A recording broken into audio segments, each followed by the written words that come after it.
देखो, आज का अपना टॉपिक है classification of fruiting trees on the basis of their bearing habit. और सेकंड टॉपिक वो ये रहेगा, classification of fruiting trees on basis of their inflorescence. ठीक है। तो पहला टॉपिक बेयरिंग हैबिट, वो समझने से पहले अपन ये देख लेते हैं कि बेयरिंग हैबिट होती क्या है। एक जो पेड़ होता है वो बेयर कैसे करता है। बेयर करने का मतलब यही है कि जो उसकी फ्लावरिंग इन्फ्लोरेसेंस और जो फ्रूटिंग है वो कहाँ पर बेयर कर रहा है, मीन्स अपने कौन से पार्ट पर, कौन से एरिया पर बेयर कर रहा है, कौन सी ब्रांच पर। अब ये बात हुई, तुम बोलोगे कि भाई ब्रांच तो सारी होती है, हर किसी पे फल आ जाता है, पर ऐसा नहीं है। टॉपिक थोड़ा कंफ्यूजिंग है, लेकिन इसका मतलब ये नहीं कि बोरिंग हो जाएगा। ध्यान से समझेंगे इसको।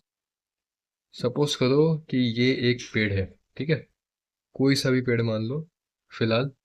और ये देखो, ये इसकी एक ब्रांच है, अपन ने ब्रांच बना दी, ये इसकी पुराने सीजन की ब्रांच है। ठीक है, लास्ट ईयर की ये ब्रांच है। अब प्रूनिंग के बाद ये स्ट्रक्चर बचा है, इसका पुराने सीजन की ब्रांच बची। अब ये पेड़ कहता है कि मैं तो भाई अपने अ, इस पुराने सीजन की ब्रांच पर ही बेयरिंग कर सकता हूँ, फ्लावरिंग मैं अपनी पुरानी सीजन की ब्रांच पर ही दूंगा।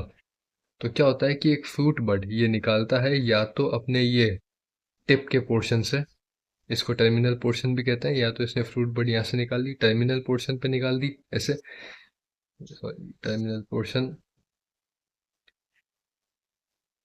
ये रहा टर्मिनल पोर्शन। या तो इसने यहाँ टर्मिनल पोर्शन से निकाल दी, एक दो तीन ऐसे करते करते, या फिर इसने कहा कि नहीं मैं एक्सिलरी या लेटरल पोर्शन से, मतलब यहाँ पर इस जगह से फ्रूट बर्ड्स निकालूंगा। और फ्रूट बर्ड्स क्या करती है, ऐसा नहीं कि इसमें सीधा फ्रूट ही लग जाएगा, नहीं।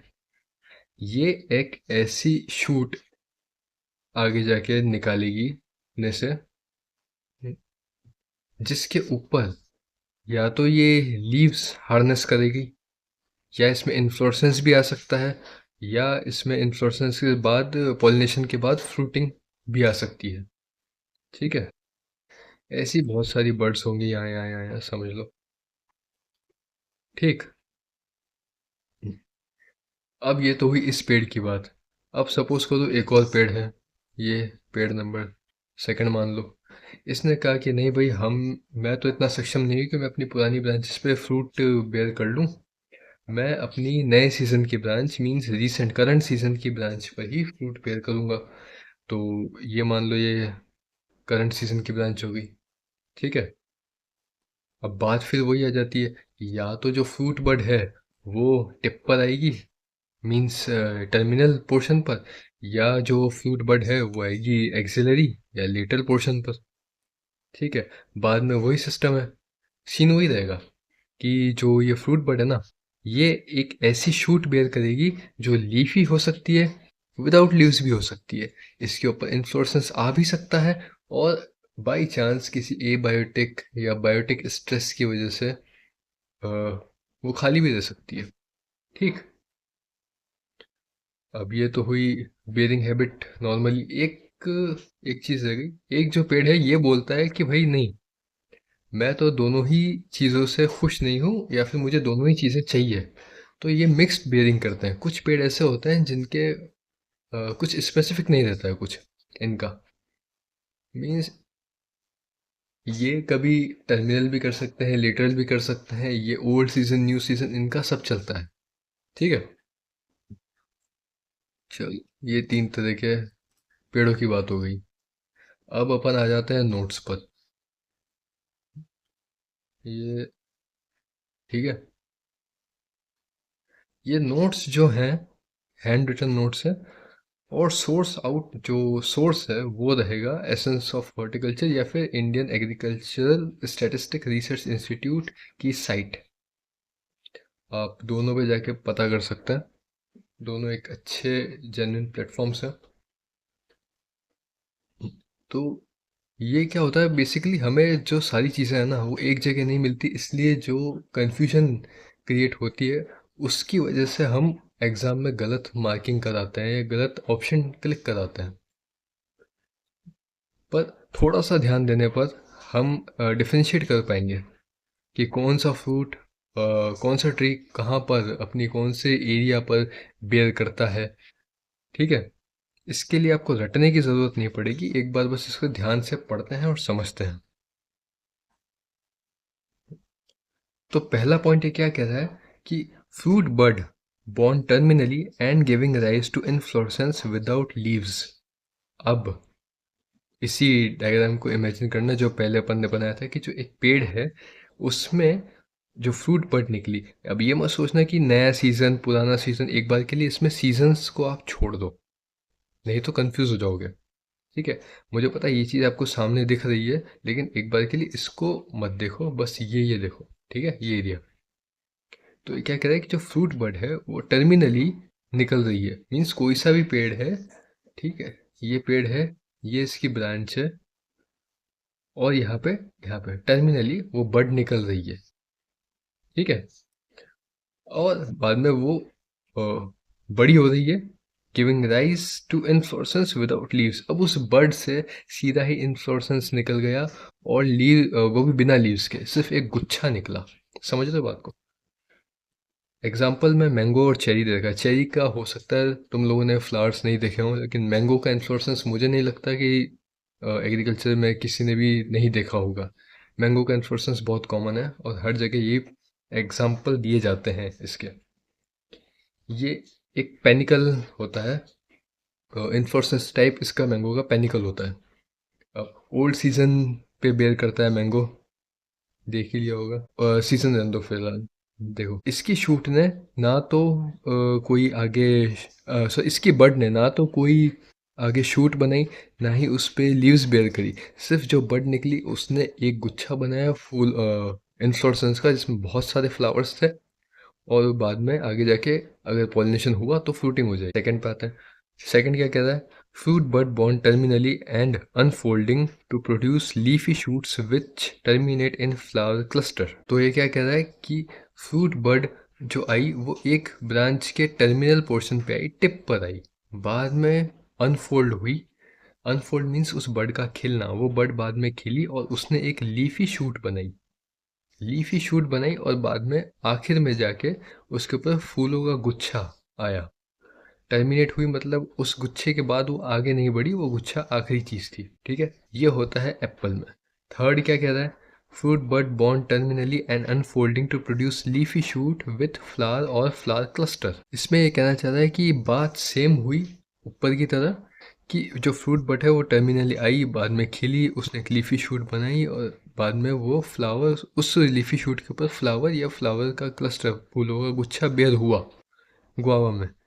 लेकिन वो टर्मिनेट नहीं हुई, टर्मिनेट एंड में नहीं था, फ्लावर पूरी all through the branch flowering थी। ये गोवा में होता है ऐसा। Fourth, fruit birds born laterally containing flower part only and giving rise to inflorescence without leaves। ये बोल रहा है कि जो फ्रूट बर्ड है वो लेटरली बेयर हुई, जिनके ऊपर फ्लावर्स थे, फ्लावर के पार्ट्स थे सिर्फ, और कोई पत्तियां नहीं थी। ठीक है, उन फ्लावर के पार्ट्स ने बाद में इन्फ्लोरेसेंस जनरेट करा। ये होता है सिट्रस में। सिट्रस का एक मेन पॉइंट ये भी है कि ये मिक्स्ड बेयरिंग शो करता है। अब आ जाता है फिफ्थ पर।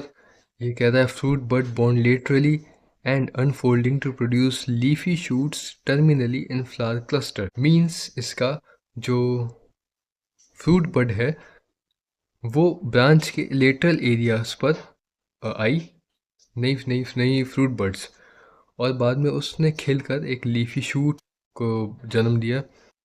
वो बाद में एंड में जाके फ्लावर क्लस्टर बन गई, मीन्स उसने फ्लावर क्लस्टर बनाया। Example grape and cashew nut. Six point is fruit bud born laterally and unfolding to produce leafy shoots with flower cluster in leaf axils. मतलब जो फ्रूट बड है वो वापस से लेटरली बॉर्न हुई, ठीक है, लेटरल पार्ट पे, बाद में खिलने के बाद उसने एक लीफी शूट बनाई, और जो उसके फ्लावर क्लस्टर थे वो लीफ एक्सेल पे थे। लीफ एक्सेल्स मतलब लीफी एक्सेल्स मीन्स स्टेम और लीफ के बीच का जो ये एंगल होता है ना, यहाँ पर फ्लावर क्लस्टर्स बने। ये होता है फिग में। अब हम देखते हैं कि पोजीशन के बेसिस पे और सीजन के बेसिस पे एग्जाम्पल्स। तो जो टर्मिनल पोजीशन पे ओल्ड सीजन की ग्रोथ के ऊपर जो फ्रूट बेयर करते हैं वो है मैंगो, बनाना, पाइनएप्पल एंड लीची। जो करंट सीजन की ग्रोथ के ऊपर फ्रूट बेयर करते हैं टर्मिनल पोजीशन पे वो है jackfruit, loquat, pecan nut and chestnut. Then axillary या लेटरली ब्रांच के साइड पर, जिसे हम कहते हैं उस ओल्ड सीजन की ग्रोथ पर जो ऐसे एक्सिलरी या लेटरली बेयर करते हैं वो है apple, pear, peach, avocado, walnut, fig, pistachio, persimmon and jamun. Then हम आते हैं कि एक्सिलरी और लेटर में जो करंट सीजन की ग्रोथ पर फ्रूट बेयर करते हैं वो है custard apple, grape, guava, papaya, phalsa, passion fruit, plum, orange, coconut and kiwi fruit. और मिक्स्ड बेयरिंग में आते हैं citrus, carambola, pomegranate, walnut and cocoa. Okay, now based on inflorescence, classification of fruit crops based on inflorescence। यहाँ पर आगे चलने से पहले मैं आपको बता दूं कि इस रेसिमोस और साइमोस में बस इतने ही एग्जाम्पल नहीं होते, मीन्स इतने ही टाइप नहीं होते। जैसे रेसिमोस में मैंने 4 लिख रखे हैं, साइमोस में 3 लिख रखे हैं, और उसके बाद ये स्पेडिक्स और हाइपेंथोडियम आ गया। सिर्फ इतने ही नहीं होते हैं, और भी होते हैं, लेकिन जो एग्ज़ाम पॉइंट ऑफ व्यू से जो भी बीएससी एस्पिरेंट्स या क्वालिफायर्स या फिर जेट के क्वालिफायर्स एस्पिरेंट्स जो भी एग्ज़ाम देने की सोच रहे हैं उसमें उस पॉइंट ऑफ व्यू से इतने काफ़ी हैं। जो क्वेश्चन है मेजर इसमें से ही आता है।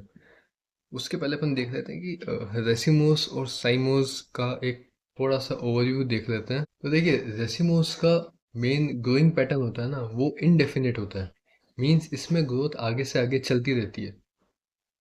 और जो साइमोस होता है वो एक टाइम के बाद जाके टर्मिनेट हो जाता है, मीन्स फ्लावर ग्रोथ करा और उसके बाद उसके आगे उसमें कोई फ्लावरिंग नहीं होगी।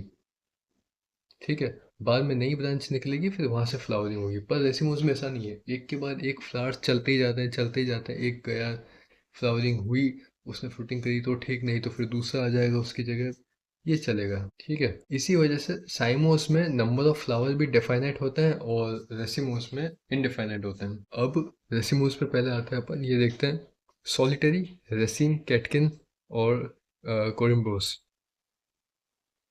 तो सॉलिटरी का मतलब ही है कि एक सिंगल फ्लावर। ठीक है, एक सिंगल फ्लावर, लेकिन जो ग्रोथ होगी वो इनडिफाइनेट चलती रहेगी। तो जो सॉलिटरी है उसके एग्जांपल है almond, apricot, guava, peach, quince and trifoliate orange. ठीक है, रेसिम का एग्जांपल है blackberry, gooseberry, raspberry, blueberry, wild cherry and avocado. ये भी आप एक तरीके से सोच सकते हैं कि जो बेरीज हैं वो रेसिम में आ रही है, रेसिमोस में।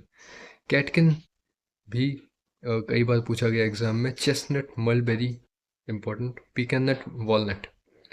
कोरिम्बोस, पियर। आते हैं अपन साइमोस पे। साइमोस में पेनिकल बहुत बार पूछा गया है, जिसके एग्जाम्पल हैं सबसे पहले तो mango, grape, lychee, loquat, pistachio nut, cashew nut, carambola, rubber, Apple.